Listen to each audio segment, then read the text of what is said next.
São tantas as definições de felicidade pelo mundo afora, e eu gosto muito de um breve texto de Arthur Schopenhauer, que diz assim, que a nossa felicidade, ela depende mais do que temos em nossas cabeças do que nos nossos bolsos. Mas por que às vezes a gente acha que alguém rouba isso de nós? Vamos conhecer esses possíveis vilões e entendermos melhor. Hoje eu recebo aqui em nossos estúdios os psicólogos Luiz Aibinder e a doutora Lúcia Almeida. Sejam muito bem-vindos, viu? Obrigada a presença de todos. Como definir o que é felicidade? Então, a gente tem que ver a diferença de alegria e felicidade, tá? Alegria é uma questão momentânea, por situações específicas, e a felicidade é um estado de espírito. É uma coisa internalizada. As pessoas vão construindo em cima de uma coerência, de maturidade, de ressignificação de valores. Então, quanto mais autoconhecimento, quanto maior você entende o que você é, qual é a sua função no mundo, mais você significa, mais você tende a ser feliz. É uma manutenção, é uma resposta às suas atitudes em cada situação. A minha visão é diferente da dela. Aliás, nossas formações são diferentes. Mas não, isso é válido. Mas não antagônicas, são complementares. Sim. Eu vou sair daqui mais rico de informação do que quando entrei. A felicidade, para mim, ela é superestimada. Nessa coisa toda. O melhor é a paz de espírito. O que é felicidade? É um êxtase momentâneo que você tem quando conquista algum desejo, quando se realiza algum desejo. Casou, separou, comprou um apartamento, teve filho, qualquer coisa dessa, você tem momentos breves de felicidade. Por que eu não valorizo tanto? Porque ela depende de fatores externos que estão fora do nosso controle. É verdade. Entendeu? Você ganhou um carro. Tá. Dura quanto tempo esse pico de alegria? Esse êxtase de alegria. Entendeu? Mas nada contra, mas Sim. Não é a felicidade, é um êxtase, uma alegria transitório, e o problema é que depende de fatores externos. Melhor do que isso, eu vejo com a paz de espírito, que não depende de nada externo, só depende de mim. Eu não deixo os ladrões de felicidade, vamos botar felicidade aí, mas quando eu falar felicidade, entenda a paz de espírito. Nada me perturba se eu consigo barrar esses ladrões. Então, eu posso estar sempre tranquilo. O que eu penso, o que eu digo, o que eu faço estão alinhados. Então eu estou em paz. Eu não estou contra nenhum fato da realidade. Eu estou aceitando a realidade, ainda que nem tudo da realidade eu goste. Mas eu aceito. É o que é isso que está no prato, é isso que eu vou ter que comer. Então seria também uma questão de percepção da vida. Acho que a gente respondeu a mesma coisa, de formas diferentes, né? Porque é em cima daquilo que eu posso fazer, da maneira como eu me sinto ou não merecedora. Então, assim, de acordo com o que você... Eu acho que são 3 fatores primordiais. Primeira coisa nós precisamos ser amados, pertencer e poder errar. A criança precisa disso. Quando ela se percebe pertencendo, o ser humano precisa pertencer. E isso começa na família de base, começa na vida intrauterina. A criança ela já sabe ou não se ela é desejada através das emoções que tem ainda no início dessa gestação. É como um jardim, se ele é fértil ou não, então se ele é acolhedor ou não. Isso aí já influencia nesse processo de permitir ou não, no futuro, ladrões da alegria ou bloquear esses ladrões. Então, pertencer, se sentir amado, porque a gente precisa ter vínculo afetivo, a gente precisa de modelagem, de espelhamento, e a partir desse momento que a gente pertence e é amado, a gente pode errar. E a partir desses erros, a gente vê que a gente não precisa ser perfeito, e o outro nos aceita e não abre mão do que nós somos a partir daquele vínculo que foi criado, ele torna-se cada vez mais verdadeiro. Então, enquanto mais eu me conheço, mais eu me sinto pertencente, mais eu me aceito não perfeita, que eu posso errar, ser como eu sou, brincar com meus erros, menos eu permito os ladrões da felicidade. E é engraçado, né? Se a gente falar sobre a felicidade, vamos supor, na vida conjugal. Quando a gente casa para ser feliz para sempre, né? A gente casa achando que encontrou o nosso príncipe, que não é encantado, porque é uma pessoa defeituosa, como a gente também, ninguém é perfeito, mas que a gente acha que vai ter um companheiro para a vida. E aí, às vezes, vamos supor, você casa, se dedica àquela família, cria seus filhos, forma aquele novo núcleo, aquela base, né? E aí você descobre que o marido vai trabalhar e no trabalho ele canta todo mundo que passa pela frente dele. Por que que isso acontece? E será que a gente pode dizer que isso é um ladrão de felicidade? Não. Não? Esse é um bobo. É um bobo, né? Concordo. Esse é um bobo porque ele provavelmente é imaturo, confunde prazer com felicidade ou precisa de autoafirmação. Só vai dar valor à mulher depois que perder. Porque cantar toda a mulher, ele não gosta de nenhuma. É verdade. Quer dizer, ele pode sentir atração, que não significa gostar. Mas aquilo que ele valoriza, ele vai perder. É igual o garoto soltando pipa. O garoto está soltando pipa, a pipa foge, aí ele sai correndo atrás e ainda quer brigar com quem catou a pipa. Mas a gente só dá valor depois que perde, né? Mas não é a falta de inteligência emocional? Total. Eu não sei se é só emocional, não. E a imaturidade também. Você tem que avaliar as consequências do seu comportamento. Eu não posso fazer alguma coisa e eu estou isento das consequências. Eu escolhi fazer, sou obrigado a colher. É verdade. Então, essas consequências, tudo que é mulher, é uma imaturidade, uma infantilidade.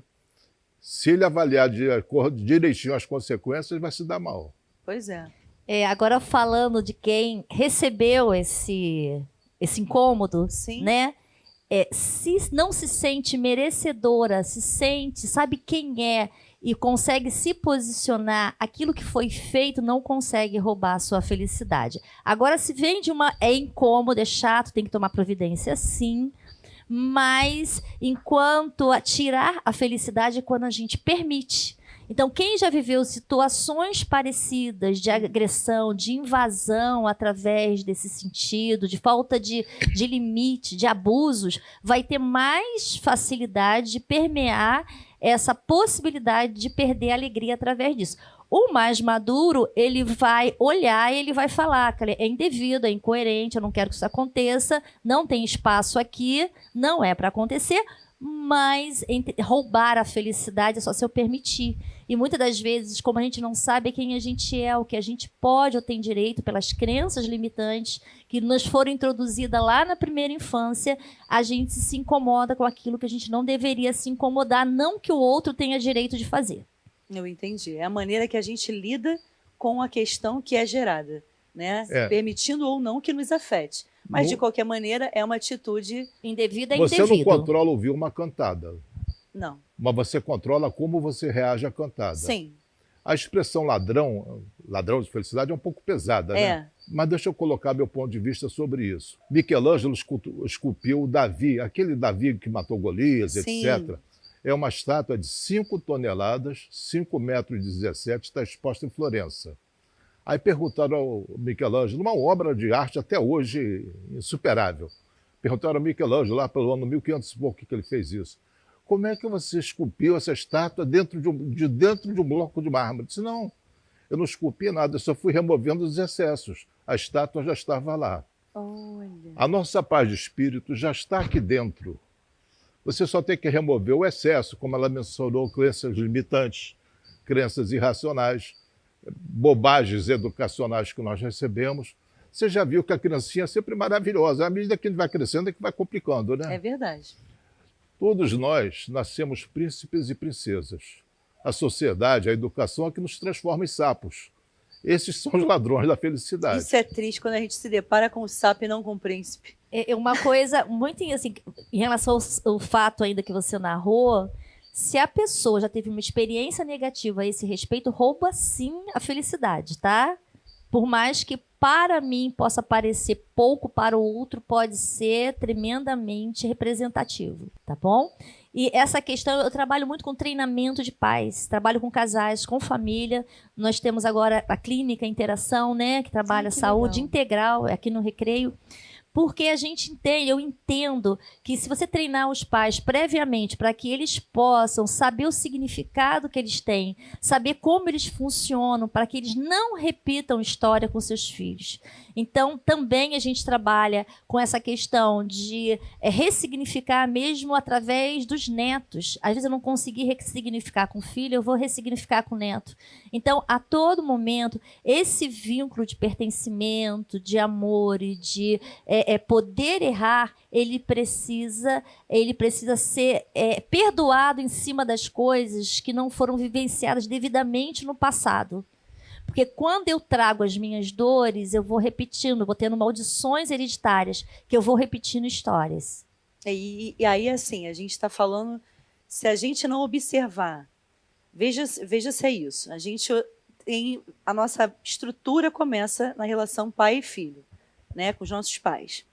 A gente cresce, cria as nossas percepções, traz essa bagagem hereditária de convivência, onde muitas das vezes a gente percebe o que não foi bom e não repete, não reproduz, e muitas das vezes passa batido e a gente acaba se vendo, às vezes até vivendo a vida que os nossos pais levavam.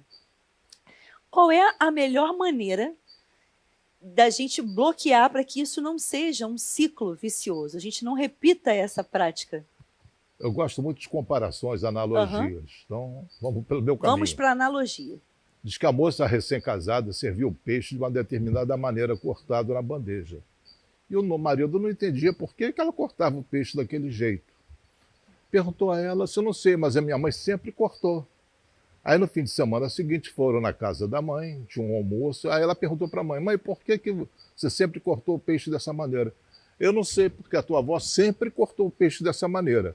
A avó estava na casa, aí foram perguntar as duas para a avó, contaram a história. Mas por que você cortava assim? Ó, quanto a vocês, eu não sei, mas quanto a minha bandeja, quando eu casei era pequena, só cabia cortando desse jeito. Olha que interessante, a gente reproduz sem entender.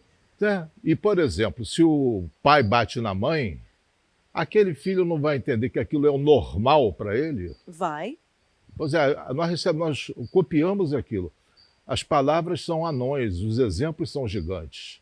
Nós vamos seguir aquela linha que nós interiorizamos, é o nosso normal, que é diferente do meu, do teu, de qualquer outra pessoa. E nós trazemos isso para a nossa vida adulta. A terapia ajuda, né, gente? Para despertar quanto a isso, sim. Essa consciência, essa percepção. Se a pessoa se não tem terapia, ela vai agir no normal dela. Gritar, xingar, bater. Vai reproduzir, né? Vai reproduzir. Constantemente. Cortar o peixe daquele jeito. Vamos para o peixe, vamos esquecer esse peixe aí. E quanto a pertencimento, isso daí vem da pré-história, nos primórdios da humanidade. O ser humano vivia em tribos de 20 a 30 pessoas. Se ele pisasse na bola, seria expulso da tribo. Expulso da tribo sozinho, naquela época, era praticamente uma condenação à morte, porque a pessoa não podia garantir alimentação, se livrar das feras, dos inimigos. Então, ele era condenado à morte. Daí a nossa necessidade de pertencimento, que já vem gravada no nosso nascimento, na nossa parte do cérebro, chamada tronco cerebral, assim como outras informações. Nós temos necessidade de pertencimento, de alguma forma. Mas só que isso há 10 mil anos atrás era válido, mas hoje já não é tanto. Você pertence ao condomínio, teu clube de ginástica, teu grupo de amigos, estudantes, colegas de escolas, e nós temos vários grupos. Se perder um, não faz muita mal. Agora, perder todos é que não dá. É porque a neurociência fala do pertencimento como raiz de emoção. A gente não está falando do pertencimento superficial, secundário. A gente está falando do pertencimento de uma família de base, onde a estrutura cognitiva, intelectual, emocional é plantada e vai ser disseminada. Esse vai ser o modelo primário. Então, quando a gente não pertence a esse primeiro núcleo, possivelmente a gente não se sinta pertencente a núcleo nenhum. E aí, possivelmente, tenham mais facilidade de relações e sentimentos disfuncionais, porque nunca se sente adequado. É quando entra o efeito de manada. Efeito manada, que a psicologia usa quando você, é um termo usado, né? Começou na questão de finanças, quando você usa esse termo porque você não sabe porque você está copiando, mas você está copiando Está copiando no sentido de pertencer. Você está, porque antigamente era o tigre dente de sabre, ele podia chegar e te atacar e você morrer sendo devorado por ele. Então, quando corriam, imaginavam, deve haver um ataque feroz aí. Então, atualmente, o nosso inconsciente, como a energia inconsciente, ela reverbera. Nós temos o inconsciente de grupo, o inconsciente coletivo, que Jung fala. Então, assim, esse comportamento de massa, ele é reforçado muito mais pelo adolescente. Porque o adolescente, ele precisa pertencer ao grupo. Ele precisa pertencer ao grupo mais do que a sua própria família. Esse efeito manada é um dos ladrões da felicidade, porque você vai abrir mão da tua identidade individual e vai aderir aos costumes do grupo, seja lá quais forem, você quer pertencer. Por exemplo, em condições normais, a pessoa pode ser uma pessoa educada, civilizada. Sim. Mas se houver um linchamento, talvez ela participe. Ela abriu mão da identidade individual e assumiu a identidade do coletiva. grupo. Ela se anula. É um dos ladrões da felicidade. Aí eu vou lá na neurociência de novo. Vamos lá, Lúcia. Nós somos reflexos das 5 pessoas mais próximas. Quem são elas? Quem nós estivermos, decidirmos querer estar. Não necessariamente, a criança não tem muita opção, é pai, mãe, tia, né? As pessoas que ela vai modelar, mas ela vai escolhendo quem ela tem uma identidade real. Então, se eu quero ser estudioso, eu vou estar num grupo de pessoas que estudam. Se eu quero ser fitness, eu vou estar no meio de pessoas fitness. Porque essa energia do grupo, ela é muito importante. Então, quando a gente vai para um grupo que ele é avesso a nossos valores e a gente sabe o que a gente é e a gente tem uma estrutura de significado, a gente tende até, se vão fazer uma bandalha, não, como é que fala? Quebrar, se vão fazer algazarra, alguma coisa que seja muito séria. E se eu sei, porque aquilo que eu aprendo em casa, o adolescente volta para saber se faz sentido. Ele vai lá na rua e ele entende que aquilo para ele é esquisito, mas se ele chega em casa e ele vê pai batendo na mãe, e ele vê uma disfunção familiar, ele vai para a rua e vai ter mais facilidade de aderir a essa conduta. Quando não, ele vai refletir, possivelmente, se ele conseguir ter um diálogo saudável dentro da família, ele vai se isentar daquele grupo para poder buscar um grupo que tenha para ele mais coerência. A grande questão é que as pessoas estão pensando pouco, se autoconhecendo pouco, tendo pouco... A questão do multifoco. Não existe multifoco. Então, a gente fala, fulano faz 10 coisas de uma vez, não faz nada bem feito. A gente precisa ter focos específicos. Então, essa geração, elas têm muito estímulo e poucos pais para conviver. Então, isso agrava uma demanda de hiperatividade, uma demanda de ansiedade, que faz com que as coisas sejam aderidas, as coisas erradas, né, sejam aderidas com mais facilidade. Daí o Bauman, filósofo polonês recém-falecido, ter dito amores líquidos. E tudo é líquido, porque a gente não dá valor a nada. Quebrou o celular, compra outro, não manda consertar, estragou o sapato, não leva para o sapateiro, compra outro. Tudo é muito descartável. Inclusive amores, relacionamentos que não dão certo. No primeiro entrave, descartável. Troca a mulher. Sabe que tem um monte na rua esperando, mas a gente aí, Luiz, vamos lá. É descartável. Agora eu vou apimentar essa sua colocação. É descartável, mas o senhor há de convir que nem sempre essa certeza do que tem muita oferta na rua, o senhor vai encontrar qualidade, o senhor vai ter alguém como o senhor tinha dentro de casa. Mas isso não tem certeza, não existe certeza no mundo. Não existe. Para começar. E a pessoa tem essa expectativa só, mas não está trocando, porque esse carro não serve, eu vou comprar outro. Sabe, a pessoa vai trocando. Sim, é do descarte mesmo, né? A gente vai descartando sem investir naquela relação, sem aprofundar. Às vezes, por 1 minuto de aborrecimento apaga toda uma vida de amor. Às vezes uma briga de 1 minuto gera um divórcio. Pois é, uma vida de amor que antecedeu. Não faz sentido. É um ladrão de pensamento. Eu entendo um pouco que seja uma vida de paixão ou de idealização. porque o amor ele precisa de maturidade. Então as pessoas se relacionam pela satisfação do prazer, não pela afinidade. Então, e os modelos familiares eles estão muito distorcidos. Então, quando ele não vem em casa, ele vai buscar de qualquer maneira, vai buscar pela emoção, né? Pelo prazer, pela dopamina que vai gerar naquele momento. E a alegrias repetidas não leva à felicidade.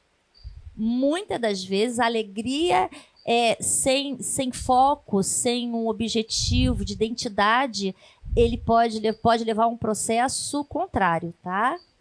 E nesse caso que você falou do cara que sai cantando todo mundo, ele vai ter gozo, mas não vai ter prazer. Ah, o senhor falou tudo. Vocês estão gostando, banda? Tô adorando. Vocês se sentem felizes? Sim. Isso é o mais importante, né? É verdade. Não é fácil, né? Porque a gente vive tantas coisas ao longo da vida, né? É tão difícil a gente conviver com a alegria, né? Com essa questão de estar bem e essa gangorra que a gente vive ao longo do dia, porque a gente tem essas crenças limitantes e a gente esquece também, né? Eu acho que é exatamente o que ela falou, por exemplo, a doutora falou. É questão de felicidade, é o que a gente leva daqui para fora, para a vida, né? E a alegria, a gente ainda vive outras emoções, a gente vive a tristeza, a gente tem que passar por todas as emoções, né? Mas é o nosso estado de espírito que importa realmente que a gente espalhe felicidade para as pessoas. Eu imagino, felicidade é como saúde. Saúde não é ausência de doença. A pessoa pode ter uma doença muito séria, mas como ela administra isso? A felicidade não quer dizer que você não tem momentos ruins. É apesar de o que você faz daquilo que te acomete. Então, você tira aquilo que é bom e você aprende e amadurece. E vai significando mais a felicidade. Boa. 2 ladrões que eu quero marcar. O principal é não aceitar a realidade. Esse é o chefe da quadrilha. Qualquer sofrimento que nós tenhamos é porque tem algum aspecto da realidade que nós não estamos aceitando. Qualquer que seja o sofrimento, tem alguma coisa que aconteceu, você acha que não devia ter acontecido, poderia ter acontecido de outra forma. Esse é o principal ladrão. Quando você aceita tudo o que acontece tal como acontece, você não vai ficar alegre necessariamente ou feliz, mas você fica em paz. O meu mantra sobre isso é o que é. Ah, esse seu eu adoro. A vida é o que é. A vida é o que é. Não é que a gente goste ou não goste, isso não vem ao caso. A vida não está fazendo muito questionamento sobre o que eu gosto. É o que é. Esse é um dos ladrões da felicidade. Esse daí é terrível. Outro ladrão da felicidade é você julgar as coisas. Aconteceu tal coisa, eu fico triste. Aconteceu tal coisa, eu fico alegre. Aquela pessoa é feia, aquela pessoa é bonita, aquele programa foi ruim, aquele programa foi bom. Não. Tudo é o que é. Aquilo é um julgamento tolo da minha parte. Se eu puder só ser testemunha do que aconteceu, sem me envolver em julgamentos, eu não fico triste e nem fico alegre. Eu simplesmente convivo bem com a realidade, fico em paz. Mas isso é tão difícil, né, doutor Luiz Não, Aguinder, na difícil prática? Difícil é viver transtornado. Ah, eu vivo, então. Meu Deus. Quem é que diz que é difícil? É tua criança interior. Já, agora ela não diz mais, não. Depois do que a vida é o que é, eu já vou lembrar disso. Mas já é acabou com a legal, minha criança. Juliana. Então o que é difícil? Tudo que a gente não sabe fazer é difícil. Depois que sabe, fica fácil. Eu não acho muito fácil manter essa felicidade ao longo do dia. Por quê? Essa resposta eu acho politicamente correta, mas não é verdadeiramente correta. A felicidade são momentos, é um pico, um êxtase, não é uma coisa duradoura, não foi feita para durar. Qualquer momento que você teve de felicidade durou breve. Não foi bom extenso. enquanto durou. A paz de espírito é subestimada. Então eu me oriento e oriento meus clientes a principalmente buscarem a paz de espírito, que é possível, porque você não depende de fatores externos. Estava falando com a Lúcia agora, eu estou com o irmão internado, bem mal, de meningite. Hoje, está lá internado já há uma semana. Mal. Estimo melhores. Sei, mas está lá. Eu não fiquei abalado. Não gostaria que isso acontecesse. Se eu pudesse fazer alguma coisa, faria. Mas não posso fazer nada, a não ser aceitar. embora triste, eu estou em paz. Então eu vou dar uma outra vertente. Eu tenho um paizinho de 96 anos e uma tia de 99. Ela operou o fêmur, tem 2 meses. E quando ela sai da cirurgia no hospital, que no dia que ela fez 99 anos, ela diz: eu estou tão feliz que eu não cabe dentro de mim que eu consegui passar pela cirurgia. Meu pai saiu ontem do hospital com pneumonia. E nós conseguimos dar significado, como eu sei que ele gosta de dançar, cantar. Nesse tempo que ele estava no hospital, não era uma coisa tão, né, é uma coisa que eu tinha acesso, era uma pneumonia leve, é diferente, tem coisas que ficam em isolamento. Mas as enfermeiras de um hospital militar da aeronáutica, todas cantaram e dançaram com ele. E esses momentos, quando ele sai, o cômputo da internação dele, eu acho que é mais positivo do que negativo. E isso aí vai somando o nosso mapeamento cerebral do que tem significado. Neurocientificamente, a gente vai vendo que mesmo no lugar de dor, a gente pode ter prazer. E isso vai ressignificando a nossa história. Claro que cada história é uma história, cada forma é uma forma, né? Sim. Vamos dar uma olhada agora no que os nossos internautas pensam a respeito. Solta o VT, diretor. Oi, meu nome é Ana Paula e eu gostaria de saber se uma pessoa consegue ser feliz num relacionamento abusivo. Oi, meu nome é Guilherme e eu queria saber quem são os principais ladrões da felicidade. Oi, meu nome é Leonardo e eu queria saber como eu faço para saber quando uma pessoa é tóxica. E boas perguntas, legal, né? Gostei desse pessoal, hein? Estão bem antenados com a gente. Vamos às respostas. Primeira, repete, por favor. Por que se alguém que tem uma relação abusiva consegue ser feliz? Geralmente quem se permite uma relação abusiva é porque veio de uma família abusiva. E muitas das vezes repete a história para entender o que aconteceu com o seu passado. A pessoa abusiva, ela tem abusado. Para ter um abusador, tem que ter um abusado. Então, quando a pessoa tem uma baixa de autoestima, é muito mais fácil do abusador se sentir com poder sobre ela. Mas ela pode sair desse momento e desse lugar a partir do momento que ela tem consciência e se trabalha entendendo quais são suas potencialidades, valores, direitos e aquilo que ela quer abrir mão para começar e ressignificar uma nova história. E às vezes aquela pessoa que vem vivendo sucessivas relações abusivas familiares, através dela entender que ela merece mais, que ela pode mudar, toda a história de uma família pode ser reeditada. A outra pergunta que o nosso internauta querido fez foi: é possível ser feliz convivendo com uma pessoa tóxica? Não. Uma pessoa tóxica, a palavra tóxica é que faz mal. Você não pode ficar vivendo com algo que te faça mal. Ou ilumina ou elimina. Às vezes você não dá para se distanciar da pessoa fisicamente. Às vezes é tua mãe, é a pessoa que você mora, teu filho. Tem pessoas que você não dá para se separar fisicamente. Mas cria uma distância emocional. O que aquela pessoa fala é só o que ela fala. O que ela fala você não controla, mas como você reage, você controla. Verdade. Você pode desenvolver em relação a isso uma indiferença pacífica. Estou nem aí para o que ela está falando. Porque se você se doer, você enfraquece teu sistema imunológico, aí essas doenças que a Lúcia mencionou, que eu mencionei, vão avançar no teu corpo. Então, nada de ficar infeliz. Pessoa tóxica, primeiro, não deve se juntar. Agora, se não der para se separar, não liga para o que ela falou, se distancia emocionalmente. A outra pergunta, e muito interessante, que é até o tema central do nosso programa, é: quem são esses vilões que roubam a nossa felicidade? Eu já citei a não aceitação da realidade. Outro ladrão da felicidade, comparações. Eu vou comparar o meu pior com o melhor do outro. Como é que eu posso me comparar se eu sou uma pessoa única? Sim. Como é que eu posso comparar meu conhecimento com o conhecimento dela, se temos vivências, oportunidades, um montão de coisas diferentes? Não dá para comparar. A Lúcia sabe o que ela sabe, eu sei que eu sei. Não dá para comparar. Toda comparação é uma covardia contra si mesmo. A comparação é a mãe do complexo de inferioridade e da inveja.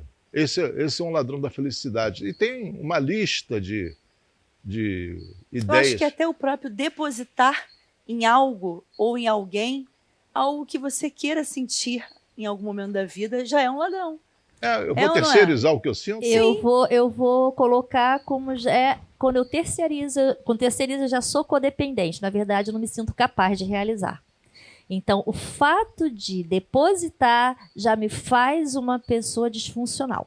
Quando eu entendo que a minha relação de felicidade, de realização está no outro. E maturidade é entender que você está com o outro porque você deseja, não porque você precisa. Então, para viver com a pessoa tóxica... Desculpa. Só o finalzinho aqui. A gente está se completando aqui. Vai você, vai eu. Bate bola. Tamo junto. Conviver com uma pessoa tóxica é uma escolha que a gente faz. Então, é uma péssima escolha. Você não precisa da autorização de ninguém para ser você. É verdade. Quando eu preciso da autorização do outro, é porque eu não sei quem eu sou. Então, o tempo de solitude, de ficar sozinho comigo mesmo, ele é muito importante para eu descobrir o que é meu e o que é do outro. Enquanto eu estou com o outro, porque aí tem a questão da culpa de jogar para cima do outro aquilo que eu não quero enxergar em mim. Então, todo mundo que você perceber que tem um poder acusatório, né, muito grande, tipo, de julgamento, você não me ama, você não se dedica a mim. É porque, na verdade, assim, você não faz para mim o que eu queria fazer por mim e não consigo fazer.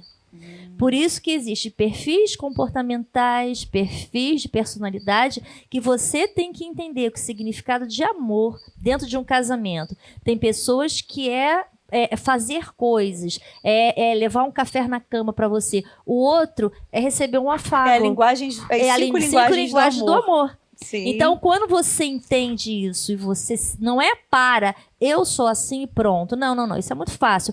O que eu vou fazer a partir do momento que eu descubra que eu sou assim e ele é assado? O que eu posso acrescentar na minha conduta para viver com mais qualidade de vida e de relacionamento? Lúcia, eu li esse livro, As 5 Linguagens do Amor, quando eu estava fazendo a transição da vida adolescente para a vida de uma mulher, né?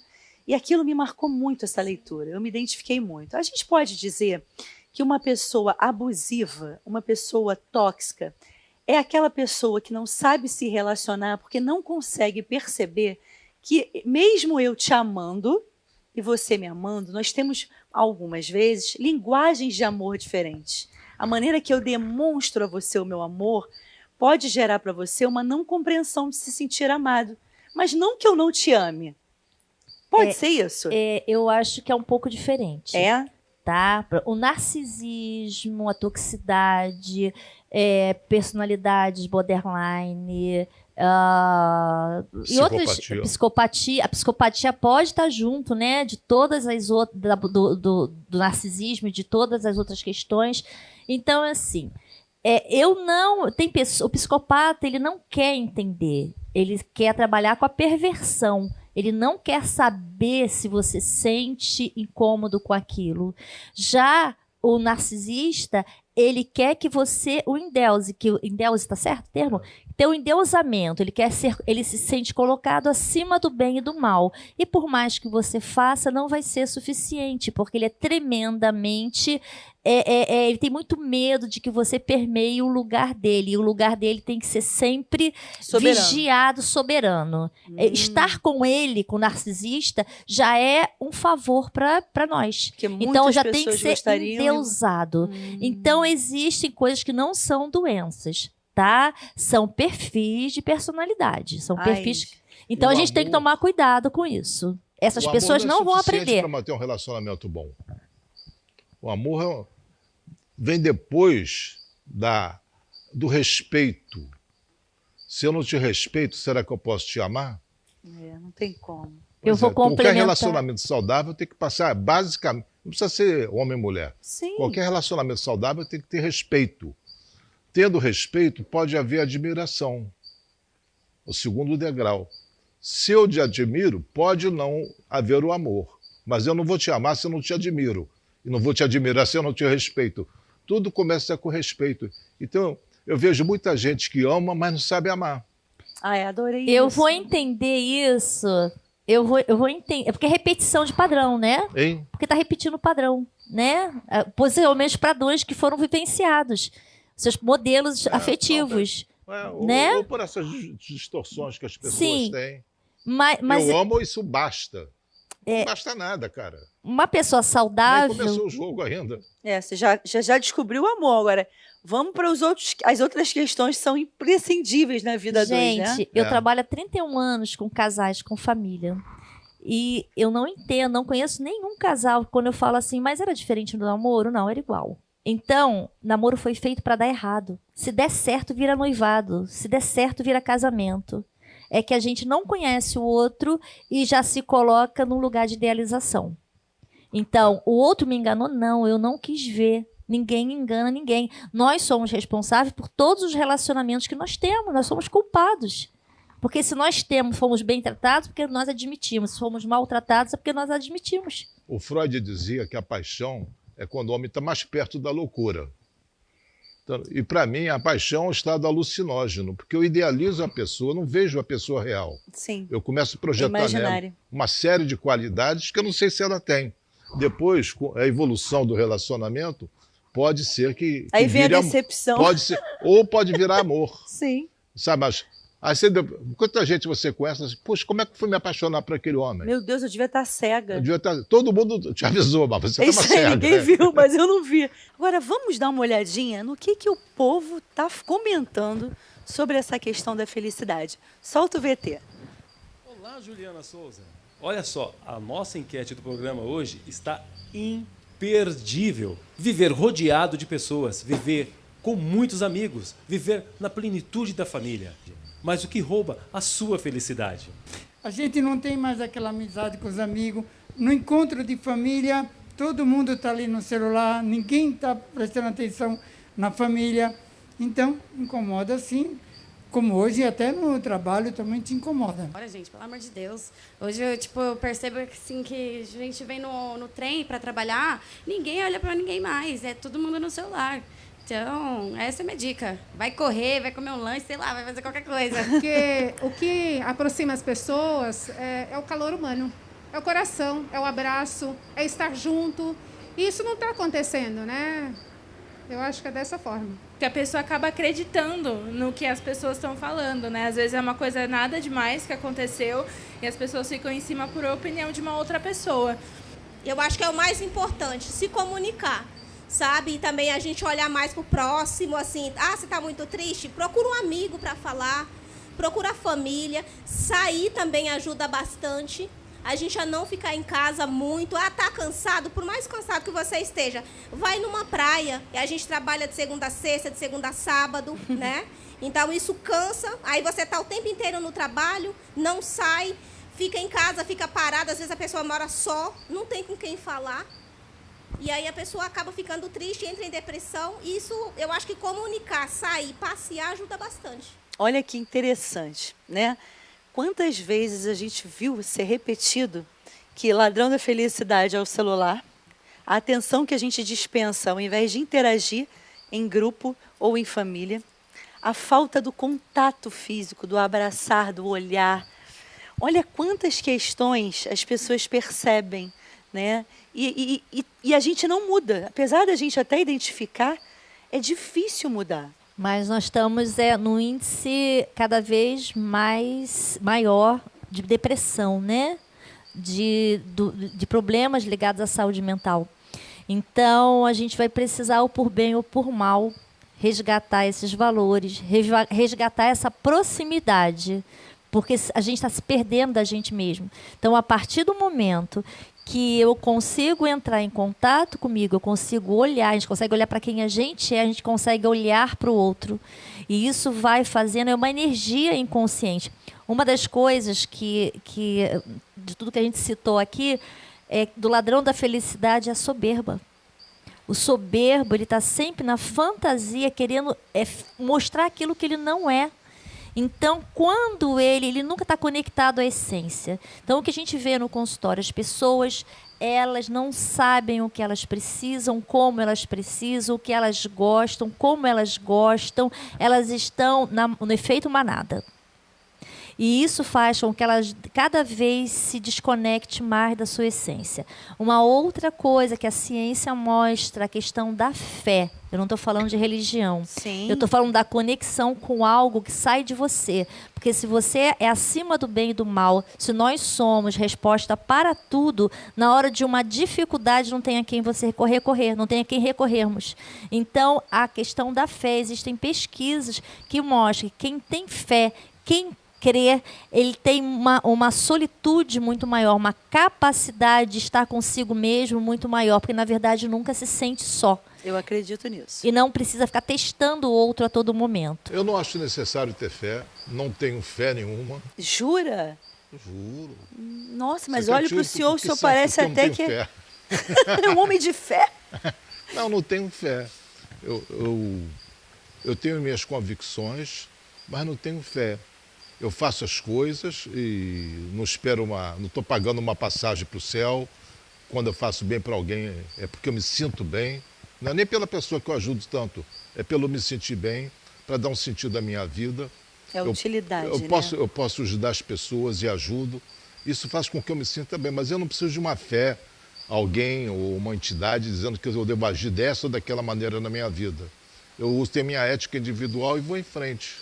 A sua crença é a sua fé na prática, né, da vida. É como eu vivo. Sim, isso é interessante. Agora, que dicas que a gente pode dar para as pessoas buscarem estarem mais conectadas, mais autoconscientes, entendendo que a felicidade e a paz de consciência e a alegria caminham juntas, né? E elas fazem parte da vida de todo mundo. Queria ouvir de vocês essas dicas. Bem, eu penso que primeiro é trabalhar um autoconhecimento profundo.